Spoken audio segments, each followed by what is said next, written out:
You know, there are moments in life that change everything.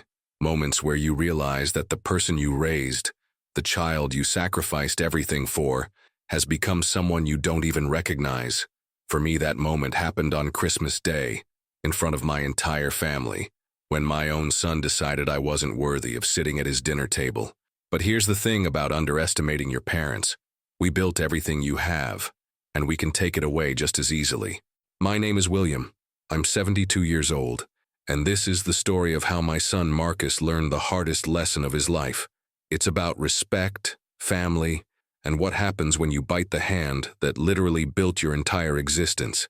But before I tell you what I did with that will, you need to understand how we got to this point. Marcus is my only child. His mother, my beloved wife Sarah, passed away 8 years ago after a long battle with cancer. During those final months, I made her a promise that I would always take care of our son no matter what. Sarah worried about Marcus because even then, at 35, he had this entitled attitude that concerned both of us. But a promise is a promise, and I kept it. Boy, did I keep it. After Sarah died, I threw myself into making sure Marcus had everything he needed. He'd been struggling financially, his marketing business was failing, and his wife Jennifer was constantly complaining about their lifestyle. So I did what any loving father would do. I helped. I paid off their mortgage, bought them a new car, covered their kids' private school tuition, and even invested heavily in Marcus's business to keep it afloat. But here's where it gets interesting. About 2 years ago, I started noticing changes in Marcus. The grateful son who used to call me weekly to check in became someone who only contacted me when he needed something. The man who used to include me in family gatherings started making excuses about why I couldn't come over. And Jennifer, who once treated me like her own father, began acting like I was an inconvenience. I tried to tell myself it was just them being busy. Young families have a lot on their plates, right? I made excuses for every missed call, every canceled dinner, every holiday invitation that somehow got lost in the mail. But deep down, I knew something had shifted. And it wasn't in my favor. The signs were all there, but I chose to ignore them. Like when I showed up unannounced to their house last spring and found them hosting a barbecue for Jennifer's family, a barbecue I knew nothing about. Or when I overheard Jennifer telling her sister on the phone that they were stuck with the old man and couldn't wait until he wasn't their problem anymore. But the biggest red flag should have been when Marcus started pressuring me to move into a retirement home. "Dad, you're getting older," he'd say with this condescending tone that made my skin crawl. "Wouldn't you be happier around people your own age? Plus, Jennifer and I worry about you being all alone in that big house." That big house, by the way, was the family home where Marcus grew up, where Sarah and I built 45 years of memories, and where I fully intended to live until my last breath. But I understood their concern, or at least I thought I did. So I started making an effort to be less involved, to give them space. I stopped dropping by unannounced, I called less frequently, and I even started declining some invitations to give them time with Jennifer's family. I thought I was being considerate. What I was actually doing was making it easier for them to erase me from their lives. The real wake-up call came 6 months ago when my granddaughter Emma had her 8th birthday party. I'd been looking forward to it for weeks, had bought her the most beautiful dollhouse, and even took the day off from my volunteer work at the local food bank. But when I arrived at the party, I realized I was the only grandparent there. Jennifer's parents were absent, which was unusual because they never missed Emma's events. That's when I overheard Jennifer on the phone in the kitchen. "No, Mom, we moved it to last weekend. We just couldn't handle both sets of grandparents in one day. And honestly, Robert can be a bit much sometimes." They had thrown Emma 2 birthday parties. Her maternal grandparents got the real celebration the weekend before, and I got the leftover cake and forced smiles. Standing there with my wrapped gift, watching my granddaughter politely thank me while clearly exhausted from her actual party the weekend before, something inside me broke. But I didn't say anything. I smiled, ate the dry cake, and went home to my empty house where I sat in Sarah's chair and cried for the first time since her funeral. That night, I called my lawyer, David Chen, who'd been handling my affairs for over 20 years. "David," I said, "I need to review my will." He was surprised because we'd just updated it the year before, ensuring that Marcus would inherit everything: the house, my investments, my life insurance, even Sarah's jewelry collection that was worth more than most people's annual salary. "Is everything all right, William?" David asked with genuine concern in his voice. "I'm not sure," I admitted, "but I want to understand my options." What I learned during that meeting was eye-opening. My estate was worth significantly more than I'd ever discussed with Marcus. The house alone was valued at $800,000 in today's market. My investment portfolio, which I'd been carefully building for decades, was worth over $1.2 million. Add in the life insurance policies, Sarah's jewelry, and various other assets, and Marcus stood to inherit nearly $2.5 million. $2.5 million to a son who couldn't be bothered to include me in my granddaughter's real birthday party. But I didn't make any changes that day. Instead, I decided to test something. I wanted to see if Marcus's behavior would improve if he knew exactly what he stood to inherit. So I did something I'd never done before. I told him about my wealth. "Son," I said during one of our increasingly rare phone calls, "I think it's time you understood the full scope of what I'll be leaving you someday. Your mother and I were very careful with our money, and you're going to be quite comfortable when I'm gone." The change in Marcus was immediate and nauseating. Suddenly, I was getting weekly calls again. Dinner invitations started flowing. Jennifer was sweet as pie whenever I saw her. They even asked me to come on their family vacation to Florida, which I declined because I could see right through their newfound affection. The worst part was watching them try to manage my life under the guise of caring about me. Marcus started suggesting I hire a financial advisor to help manage my investments. Jennifer began commenting on my spending, suggesting I might want to be more careful with money at my age. They even started dropping hints about me selling the house and moving somewhere smaller, somewhere that would free up equity for my future care needs. What they were really saying was, "Die faster and leave us the money, but don't spend too much of it before you go." It was during this period of fake affection that I started documenting everything. I began keeping a journal of every interaction, every slight, every moment where their true feelings showed through their performance. I also started recording some of our phone conversations, perfectly legal in our state as long as one party consents, and I certainly consented to recording my own conversations. The recordings were particularly enlightening. Marcus and Jennifer had no idea how clearly sound carried from their kitchen to their living room, where they'd often leave me sitting while they prepared drinks or cleaned up after dinner. I heard conversations about how they couldn't wait for me to finally kick the bucket, how they planned to sell my house immediately and use the money for a bigger home in Jennifer's preferred neighborhood, and how they were already mentally spending my life insurance money on luxury vacations and private school upgrades for the kids. But the recording that really sealed their fate was from October, just 2 months before Christmas. I was sitting in their living room playing with my grandson Tyler when I heard Jennifer on the phone with her sister in the kitchen. "No, Linda, we can't go to Cabo this year. We're stuck playing nice with William until he dies. Marcus says we just have to keep pretending to care about the old man until he kicks off. Then we'll have enough money to do whatever we want. It's so exhausting, but Marcus says it'll be worth it when we inherit everything. God, I can't wait until we don't have to pretend anymore." Sitting there listening to my daughter-in-law discuss my death like it was a business transaction, while my grandson played with his toys completely unaware of his mother's cruelty, I felt something die inside me. Not grief this time, but the last vestiges of the love and loyalty I'd felt for my son's family. That night I went home and called David Chen again. "I want to change my will," I told him. "Completely." "What did you have in mind, Robert?" "I want to leave everything to charity." David was quiet for a long moment. "That's certainly your right, William, but this is a significant decision. Are you sure about this?" "Not yet," I admitted, "but I want the option. Can you draft something up and I'll decide whether to sign it?" Within a week, I had 2 wills sitting in my safe. The original will left everything to Marcus. The new will left my house to Habitat for Humanity, my investments to the Children's Cancer Research Foundation that had tried so hard to save Sarah, and Sarah's jewelry to my sister's daughter, who had actually stayed in touch with me and genuinely cared about my well-being. I carried both wills with me everywhere I went, like a loaded gun I wasn't sure I'd ever use. As Christmas approached, Marcus and Jennifer were pulling out all the stops in their performance of being loving family members. They invited me to go Christmas shopping with them, insisted I help them pick out a Christmas tree, And Jennifer even asked for my help making Sarah's famous sugar cookies, a recipe she'd never shown interest in during the 15 years she'd been married to my son. But I could see through every gesture.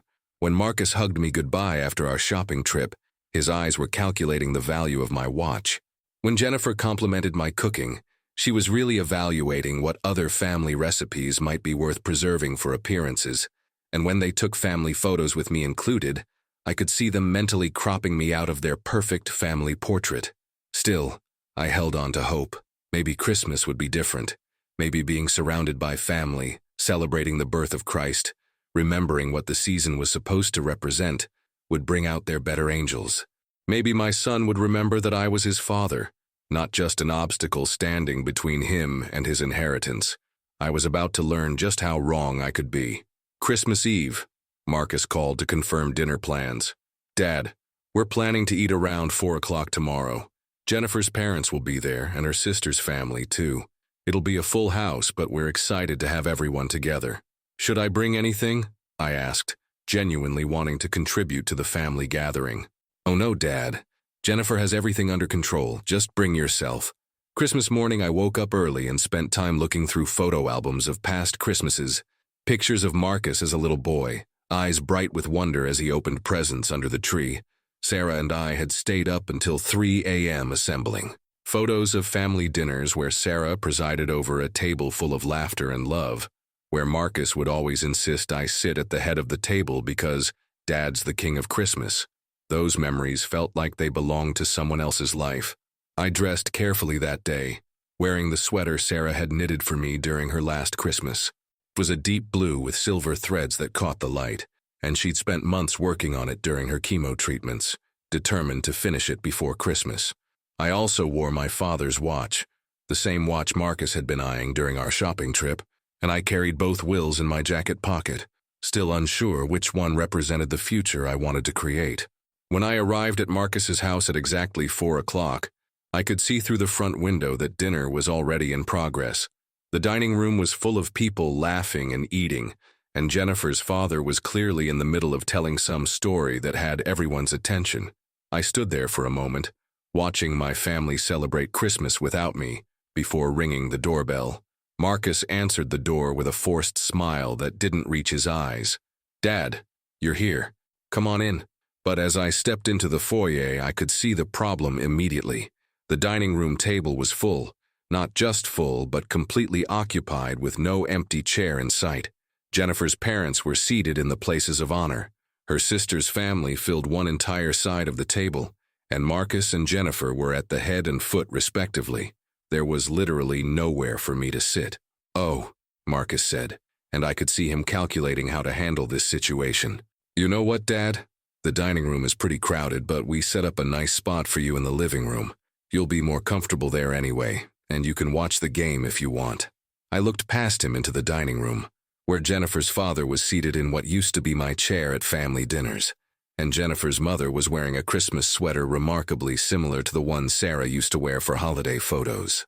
They had recreated our family Christmas traditions, but with Jennifer's family in all the starring roles. "The living room?" I repeated, making sure I understood correctly. "Yeah, Jennifer made you a plate, and there's a TV tray all set up." "It'll be great, Dad. More peaceful than this chaos," Marcus said, gesturing toward the dining room where his real family was enjoying their real Christmas dinner. That's when I understood with crystal clarity what was happening. I wasn't a guest who'd arrived at an inconvenient time. I was an afterthought, a box to be checked off on their Christmas obligation list. They had invited me for dinner but had no intention of actually including me in dinner. I was being relegated to eating alone in the living room. Like some elderly relative, they were too polite to turn away, but too selfish to actually accommodate. Standing there in my wife's Christmas sweater, holding a gift for my granddaughter, looking at the family dinner that had no place for me, I felt the last piece of my heart break. Not break with sadness this time, but break with clarity. This wasn't about space at the table or holiday logistics. This was about my son choosing to humiliate me in front of Jennifer's family, making it clear exactly where I ranked in his list of priorities. "You know what, Marcus?" I said, my voice surprisingly steady. "I think I'll pass on dinner." "What do you mean?" he asked, and I could see panic starting to creep into his expression. Having his father walk out of Christmas dinner would be awkward to explain to Jennifer's family. I mean, I'm not going to eat alone in the living room while your real family enjoys Christmas dinner together. Maybe old, son, but I'm not stupid, and I'm definitely not desperate enough to accept scraps from my own child. Dad, you're being dramatic. It's just seating arrangements. No, Marcus, it's not just seating arrangements. It's a choice you made about who matters in your life and who doesn't, and you've made it very clear that I don't. I could see people in the dining room starting to notice the commotion. Jennifer appeared beside Marcus, her face flushed with embarrassment and wine. "Robert, please don't make a scene," she said in that condescending tone I'd grown to hate. "We can squeeze in another chair if it's that important to you." "If it's that important to me?" I repeated. "Jennifer, it's Christmas dinner with my family. Of course it's important to me. The question is why it's not important to you." "Dad, look," Marcus said, and I could see him getting angry now, his patience wearing thin with having to manage this situation in front of his in-laws. "We invited you for dinner. We made you food. We set up a nice place for you to eat. If that's not good enough for you, then maybe you should go home." There it was. The words I'd been afraid to hear but knew were coming. My own son telling me to leave his home on Christmas Day because I had the audacity to expect to be treated like family instead of an unwanted obligation. "Maybe I should," I said quietly. "Fine," Marcus snapped, his mask finally slipping completely. "Maybe you should. We tried to include you, Dad, but if you're going to be difficult about everything, then yes, maybe it would be better if you just went home." The dining room had gone completely quiet now. Jennifer's family was watching this domestic drama unfold with the kind of horrified fascination people have for car accidents. My grandchildren were staring with confused faces, not understanding why Grandpa was fighting with Daddy on Christmas. But it was the look on Jennifer's parents' faces that really hit me. They weren't shocked or appalled by my son's behavior. They were relieved. Relieved that the awkward old man was finally leaving so they could get back to their perfect family Christmas. "You're right, Marcus," I said, reaching into my jacket pocket and feeling both wills there side by side. "I think I should go home." And that's exactly what I did. I walked out of my son's house on Christmas Day, still carrying the gift I'd brought for Emma, still wearing the sweater my dying wife had made me, still feeling the weight of both wills in my pocket. But as I drove home through the quiet streets lined with houses full of families celebrating together, I wasn't thinking about the humiliation or the heartbreak. I was thinking about justice. When I got home, I sat down at my kitchen table and spread both wills out in front of me. The original will, which would make Marcus and Jennifer millionaires, and the new will, which would ensure my money went to causes that actually mattered, to organizations that helped people instead of exploiting them. I picked up my pen and I signed the new will, but I didn't stop there. You see, simply changing my will wouldn't teach Marcus the lesson he needed to learn. He could go years thinking he was still my heir, continuing to treat me poorly while counting on that future windfall. No, Marcus needed to understand immediately what his Christmas performance had cost him. So I did something that probably sounds petty but felt absolutely necessary. I disappeared. Not permanently, and not dramatically. I simply stopped being available for my son's convenience. When he called the next day to smooth things over and probably ensure his inheritance was still intact, I didn't answer. When he showed up at my house later that week, I wasn't home. When Jennifer called with her fake apologies and strategic tears, my phone went straight to voicemail. For 2 weeks, I was a ghost in their lives. I stayed with my sister Patricia across town, the same Patricia who was now set to inherit Sarah's jewelry collection. I told her everything about Christmas dinner, about the recordings, about the years of being treated like an ATM machine instead of a father. Patricia was furious on my behalf, but she was also smart. "Robert," she said, "if you're going to do this, you need to do it right. Make sure Marcus understands exactly what he's lost and why he's lost it." So we planned it out carefully. After 2 weeks of radio silence, I returned home and called Marcus from my own phone. "Dad, Jesus, where have you been? We've been worried sick about you." The relief in his voice was palpable, but I could hear the underlying panic too. Had something happened to his inheritance? "I've been thinking, Marcus, about Christmas, about our relationship, about what I want to do with the rest of my life. Dad, about Christmas. I'm really sorry about how that went down. Jennifer feels terrible and we want to make it up to you. Why don't you come over for dinner this weekend?" Just us, no crowds. That's very kind of you to offer, I said, keeping my voice neutral. But I think I need to be honest with you about something important. I could practically hear him holding his breath. I've changed my will, Marcus. Silence. What do you mean you've changed your will? I mean that after Christmas dinner, after being told to go home by my own son, I realized that leaving my estate to someone who doesn't respect me or value me probably isn't the best decision I could make. Dad, you're being ridiculous. One bad dinner doesn't mean it wasn't one bad dinner, Marcus. It was years of being treated like an inconvenience. It was hearing Jennifer tell her sister that she can't wait until I'm dead. It was watching you calculate the value of my watch while pretending to hug me. It was being seated in the living room like a dog that's not allowed at the family table. Another long silence. You heard Jennifer talking to her sister. I've heard a lot of things, son. I'm old, not deaf. So what are you saying exactly? I'm saying that my estate will now be going to organizations that actually value what I have to offer. The house is going to Habitat for Humanity. My investments are going to children's cancer research, and your mother's jewelry is going to Patricia, who actually loved her. The explosion of anger that followed was everything I'd expected, and worse than I'd feared. Marcus screamed at me for being vindictive, for using money to manipulate him, for destroying his children's future over one misunderstanding. Jennifer got on the phone and cried, begging me to reconsider, promising they'd do better, explaining how much they needed that money for the kids' education and their future security. But the most telling moment came when Marcus said, Dad, do you have any idea how much money you're talking about? Do you know what you're throwing away? Yes, Marcus, I said quietly. I know exactly what I'm throwing away. The question is, do you? That conversation happened 3 months ago. Since then, I've heard from Marcus exactly 4 times. 3 of those calls were attempts to convince me to change my will back, complete with promises of better treatment, and threats of cutting off contact with my grandchildren. The 4th call was Marcus informing me that if I didn't restore his inheritance, I wouldn't be welcome at family gatherings anymore. I told him that was fine since I'd already made other plans for my social life, and I have. Through my volunteer work at the food bank, I've connected with an entire community of people who value kindness and effort over net worth. I've started taking cooking classes at the community center, where I've made friends who invite me to potluck dinners because they enjoy my company, not because they want something from me. I've even started dating again.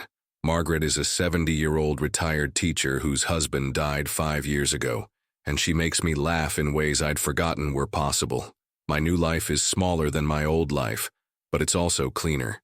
The people in it care about me as a person, not as a source of future wealth.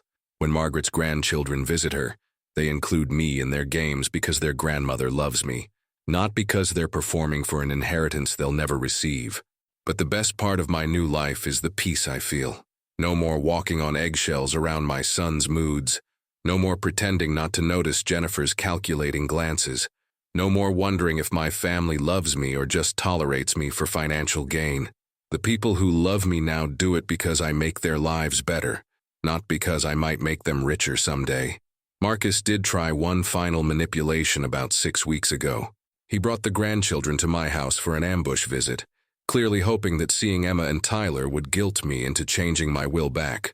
The kids ran to hug me like they always had, and for a moment, I wavered. Maybe I was being too harsh. Maybe I was punishing innocent children for their parents' greed. But then Emma said something that crystallized everything for me. Grandpa, Daddy says you're not giving us money for college anymore because you're mad at Mommy and Daddy. Is that true? 8 years old, and she was already being taught that love equals money, that relationships are transactions, that grandparents exist to fund their grandchildren's futures. Marcus was poisoning his own children with the same entitlement that had destroyed our relationship.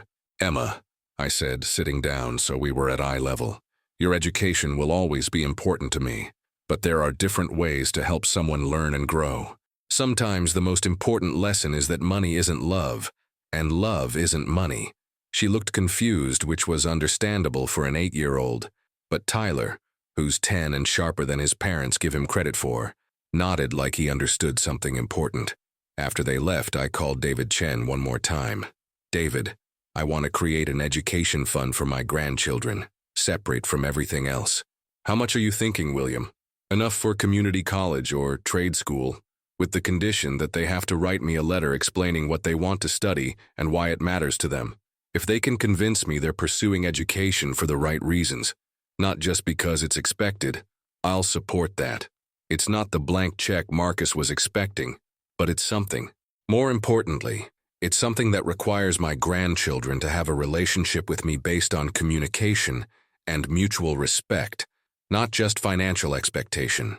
I've also started writing letters to Emma and Tyler, letters they'll receive when they turn 18, explaining my decisions and sharing stories about their grandmother. I want them to understand that this was never about punishing them, but about teaching their parents that relationships have value beyond monetary transactions. The hardest part of this whole experience hasn't been losing my son's affection. I lost that years ago. I just finally stopped pretending otherwise. The hardest part has been accepting that the little boy who used to climb into my lap and call me his best friend grew up to become someone who could look me in the eye and tell me to go home on Christmas Day.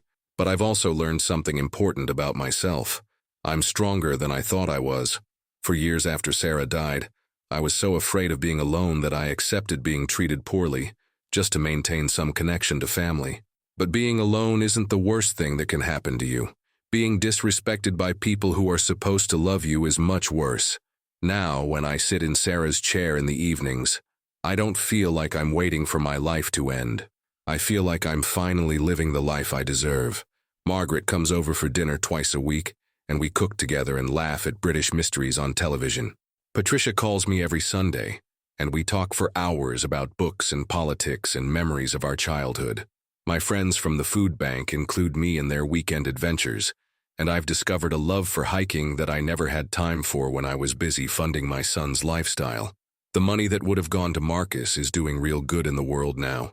The Children's Cancer Research Foundation sends me quarterly updates on their progress, and knowing that my life savings might help save a child's life feels infinitely better than knowing it would have paid for Marcus and Jennifer's luxury vacation. Habitat for Humanity invited me to the groundbreaking ceremony for the first house that will be built with funds from my estate donation. Standing there, watching volunteers clear the land where a deserving family will build their future, I felt Sarah's presence in a way I hadn't since she died. She would have loved this. She would have been proud of me for choosing hope over bitterness, generosity over revenge. And that's what this really was, you know. Not revenge, but justice. Revenge would have been destroying Marcus's life out of spite. Justice was simply removing my support from people who didn't value it and redirecting it toward people who would use it to build something beautiful. I won't lie and say I don't miss my son. I miss the son he used to be, the man I thought he'd grow up to become. I miss having grandchildren in my life on a regular basis, and I hate that they're learning to view relationships as financial transactions. But I don't miss being taken for granted, being treated like an obligation, or being valued only for what I could provide rather than who I am. Marcus called me last week. It was the first time we'd spoken in 2 months, and I could tell he was nervous. "Dad," he said, "I've been thinking a lot about what happened, and I want you to know that I understand why you're angry." "Do you, Marcus?" "Yeah, I do. And I'm sorry. Really sorry. Jennifer and I both are. We want to try to rebuild our relationship, if you're open to that." For a moment, I felt hope flutter in my chest. Maybe my son had finally learned something from losing his inheritance. Maybe we could find our way back to each other. "What does rebuilding our relationship look like to you, Marcus?" "Well, I thought maybe we could start with Sunday dinners. Just the family, no distractions. And Dad, I want you to know that you'll always have a seat at our table. A real seat, not like last time." "That sounds nice, son." "And Dad, about the will." There it was. The real reason for his call, the condition underlying his newfound desire for reconciliation. "What about the will, Marcus?" "I just think that maybe, if we can rebuild our relationship, if we can show you that we really have changed, maybe you might reconsider your decision about the inheritance." And there I had my answer. Marcus hadn't learned anything at all. He was simply recalculating his approach, trying a new strategy to secure his financial future. The Sunday dinners, the apologies, the promises of change. It was all just another performance, another attempt to manipulate me into giving him what he wanted. "Marcus," I said, "let me ask you something. If I told you right now that my will was never going to change, that you would never inherit my estate, no matter how our relationship develops. Would you still want to have Sunday dinners together?" The pause was too long and too telling. "Dad, that's not fair. Of course I want a relationship with you, but you can't expect me to pretend the inheritance doesn't matter. That money could change our lives, could secure our kids' futures. That money could also teach your kids that relationships are transactions, that love comes with a price tag, and that family members are valuable only for what they can provide. Is that really the future you want to secure for them?" Another long pause. "I don't know what you want me to say, Dad. I want you to say that you love me enough to have a relationship with me, even if there's no financial benefit to you. I want you to say that you value me as your father, not as your inheritance plan." But he couldn't say that because it wasn't true. And honestly, I respect him more for not lying about it than I would have if he'd tried to fake it again. "I understand, Marcus," I said, "and I want you to understand something too. My will isn't punishment for past behavior. It's protection against future disappointment. I'm not angry at you anymore, son. I'm just not willing to pretend that money can buy back what we've lost. That was our last conversation. I don't expect there will be many more. But here's the beautiful irony of the whole situation.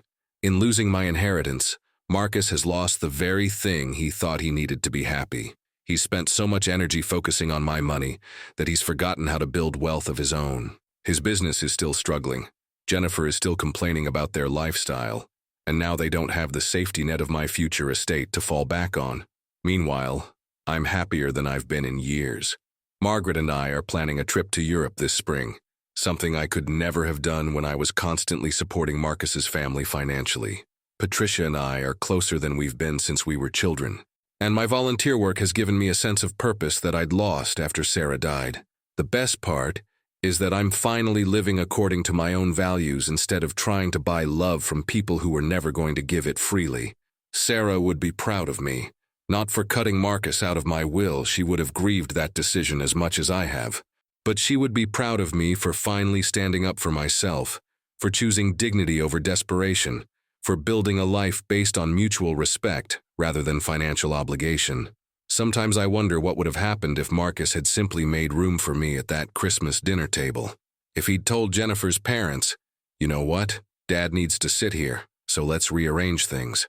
If he'd treated me like family instead of an inconvenience, would I have changed my will? Would our relationship have survived? The answer is probably yes. One act of basic respect, one moment of choosing his father over his comfort, could have preserved a multi-million-dollar inheritance. But Marcus chose differently, and choices have consequences. I don't regret my decision. When I die, my money will go toward building homes for families who need them, toward finding cures for diseases that steal parents from children, toward causes that make the world a little bit better. That feels like a better legacy than funding more luxury vacations for people who couldn't be bothered to save a chair for me at Christmas dinner. And if my grandchildren ever want to know who their grandfather really was, they can look at where their inheritance went. They can see that I was someone who believed in kindness, in charity, in using resources to lift others up, rather than simply accumulating wealth for its own sake. Maybe that will teach them something valuable about what it means to live a meaningful life. As for Marcus, I hope someday he learns that love isn't something you can inherit, and respect isn't something you can buy. I hope he learns to value relationships for what they give to the heart, rather than what they add to the bank account. And I hope he teaches his children that the most important things in life, love, respect, kindness, and integrity, are gifts that must be earned and given freely, not purchased or inherited. But even if he never learns those lessons, I've learned mine. I've learned that it's never too late to stand up for yourself, never too late to demand the respect you deserve, and never too late to start over with people who actually value what you have to offer as a human being. 3 weeks ago, Margaret and I were at the grocery store when we ran into Jennifer. She was alone, looking tired and stressed, pushing a cart full of generic brands and discount items, a far cry from the organic, name-brand groceries she used to fill her cart with when I was subsidizing their lifestyle. She saw me before I saw her, and for a moment I thought she might turn and walk the other way. But instead, she approached us, and I could see she'd been crying. "William," she said quietly, "could I talk to you for a minute?" Margaret squeezed my hand and went to look at the bakery section, giving us privacy. "What's on your mind, Jennifer?" "I wanted to apologize," she said, and this time the tears seemed genuine. "Not because I want anything from you, but because I need you to know that I understand what we did to you. Marcus doesn't get it yet, but I do." "What do you understand?" "I understand that we treated you like a bank account instead of a father. I understand that we used your love for us against you. And I understand that we taught our children that money matters more than people." She paused, wiping her eyes with a tissue. "Emma asked me last week why Grandpa doesn't love us anymore, and I realized we taught her that love and money are the same thing. When the money stopped, she thought the love stopped too. The love didn't stop, Jennifer. The enabling stopped. The tolerance for disrespect stopped. But the love for my grandchildren has never stopped. I know that now. But Marcus is still angry, still convinced that you're just being vindictive. He keeps saying you're punishing the kids for our mistakes. And what do you think? I think you're teaching us all a lesson we should have learned a long time ago. I think we got so comfortable taking from you that we forgot how to give back. And I think my children are learning some hard truths about what family really means." She reached into her purse and pulled out a small envelope. "Emma wrote you a letter. She doesn't know I'm giving it to you, and Marcus would be furious if he knew. But she misses you, and she's starting to understand that this isn't about money." I took the envelope, feeling the weight of it in my hands. "Jennifer, I want you to know that I've set up education funds for both children. Not what Marcus was expecting, but enough to help them if they choose education for the right reasons." "You didn't have to do that?" "Yes, I did, because they're innocent in all this, and because I want them to have opportunities. But I also want them to earn those opportunities, to understand that education is a privilege, not an entitlement." "Thank you. That means more than you know." We talked for a few more minutes, and for the first time in years, Jennifer seemed like the young woman who had married my son, the one who used to call me Dad, and ask for my advice about everything from cooking to career decisions. I found myself wondering if there was hope for rebuilding something with her, separate from whatever relationship I might or might not have with Marcus. That night, I opened Emma's letter. It was written in purple ink with hearts dotting the I's, and it said, "Dear Grandpa William, I miss you very much. Daddy says you don't want to see us anymore because we were bad at Christmas. I'm sorry we didn't save you a chair at dinner. That was mean, and I would have shared my chair with you. Tyler says maybe you're not mad at us, but mad at Mommy and Daddy. Is that true? I love you even if you don't give me money for college. Tyler says college is expensive, but love is free. Can we still have love even if we can't have money? I hope so, because I have lots of love for you. Love always, Emma P.S. I still have the dollhouse you gave me for my birthday. It's my favorite thing." I cried reading that letter. Not tears of sadness, but tears of hope. My granddaughter was learning the difference between love and money, between relationships and transactions. Maybe Marcus's children would grow up to be better people than their parents, despite their parents' influence. I wrote Emma back, a long letter explaining that love is indeed free, and that my love for her and Tyler would never depend on money or Christmas dinners or anything other than the fact that they are my grandchildren, and I am proud of them. I told her about her grandmother Sarah, about the values we tried to instill in her father, and about how important it is to choose kindness over convenience, integrity over income.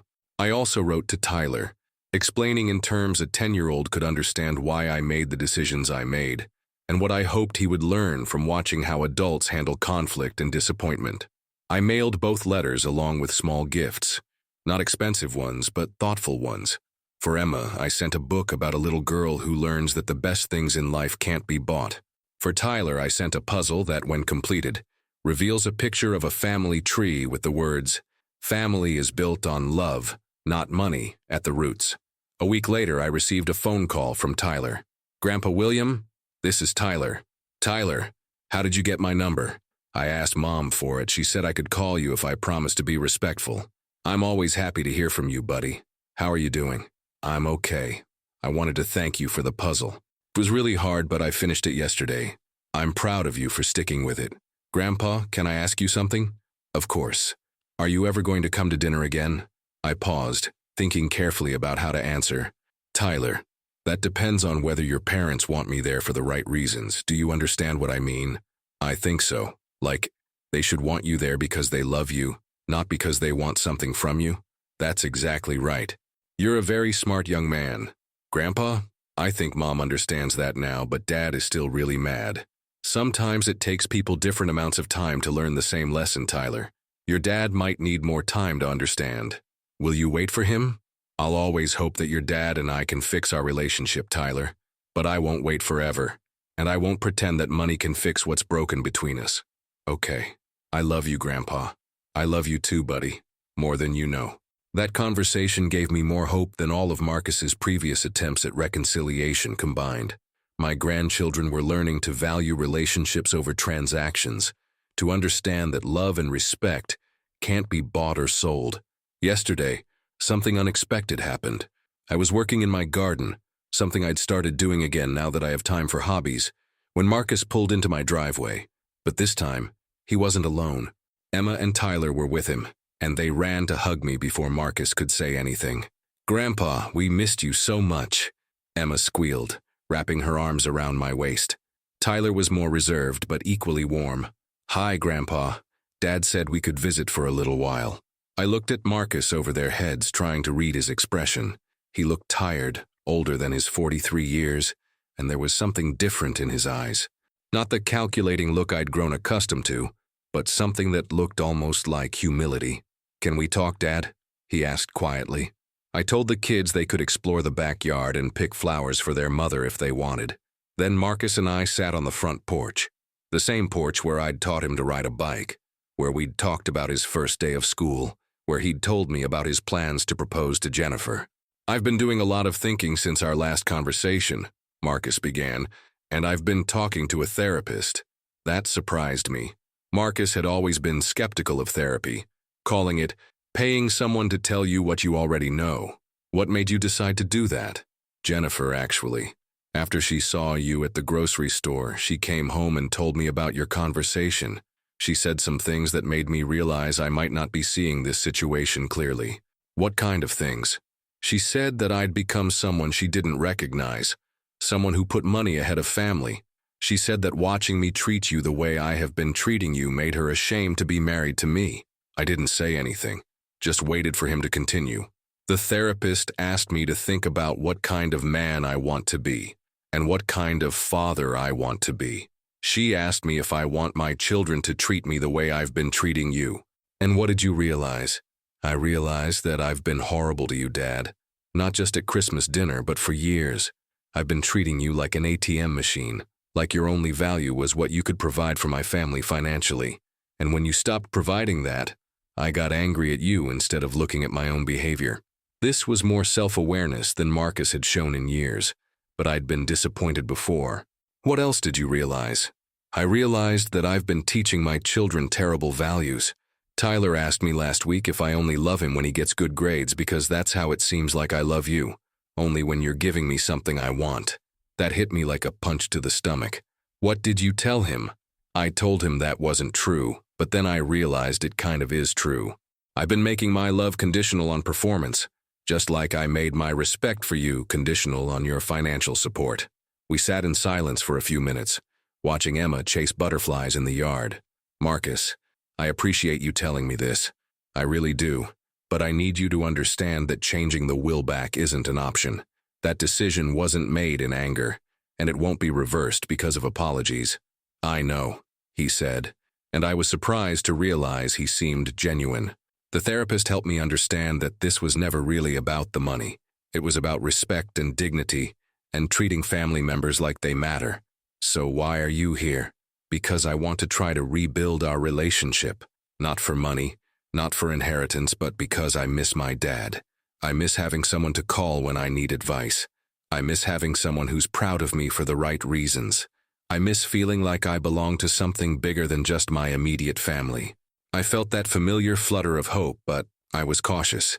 "What would rebuilding our relationship look like to you?" "I don't know exactly. Maybe we could start small.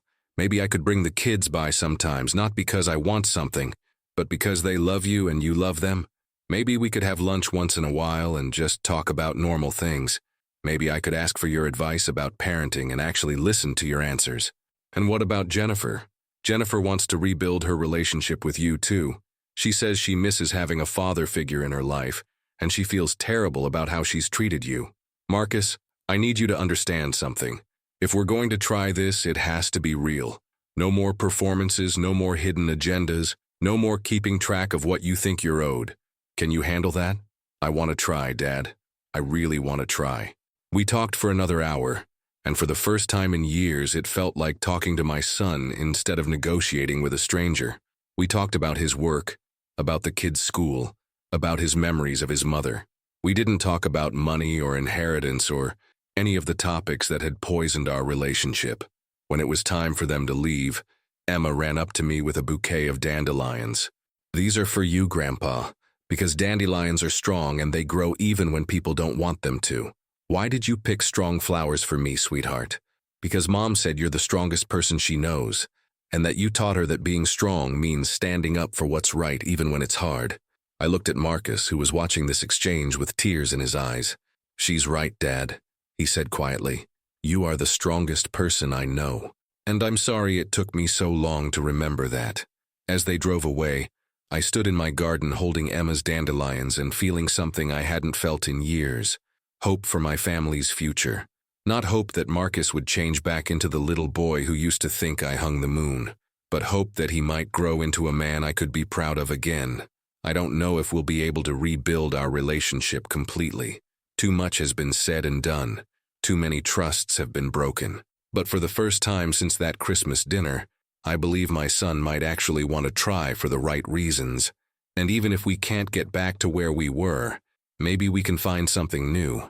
Maybe we can build a relationship based on mutual respect instead of financial dependency, on genuine affection instead of inherited obligation. The will isn't changing. My money will still go to charities that will use it to make the world better.